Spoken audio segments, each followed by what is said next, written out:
வன்னி அரசு என்னும் நான் சட்டப்படி அமைக்கப்பெற்ற இந்திய அரசியலமைப்பின்பால் உண்மையான நம்பிக்கையும் மாறாப்பற்றும் கொண்டிருப்பேன் என்றும், இந்திய நாட்டின் ஒப்பில்லாத முழுமுதல் ஆட்சியையும் ஒருமையையும் நிலைநிறுத்துவேன் என்றும், தமிழ்நாட்டு அரசின் அமைச்சராக உண்மையாகவும் உளச்சான்றின்படியும் என் கடமைகளை நிறைவேற்றுவேன் என்றும், அரசியல் அமைப்பிற்கும் சட்டத்திற்கும் இணங்க அச்சமும் ஒருதலை சார்பும் இன்றி விருப்பு வெறுப்பை விலக்கி பலதரப்பட்ட மக்கள் அனைவருக்கும் வன்னி அரசு என்னும் நான் சட்டப்படி அமைக்கப்பெற்ற இந்திய அரசியலமைப்பின்பால் உண்மையான நம்பிக்கையும் மாறாப்பற்றும் கொண்டிருப்பேன் என்றும்,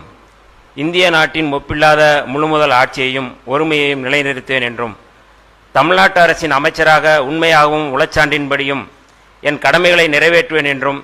அரசியல் அமைப்பிற்கும் சட்டத்திற்கும் இணங்க அச்சமும் ஒருதலை சார்பும் இன்றி விருப்பு வெறுப்பை விலக்கி பலதரப்பட்ட மக்கள் அனைவருக்கும்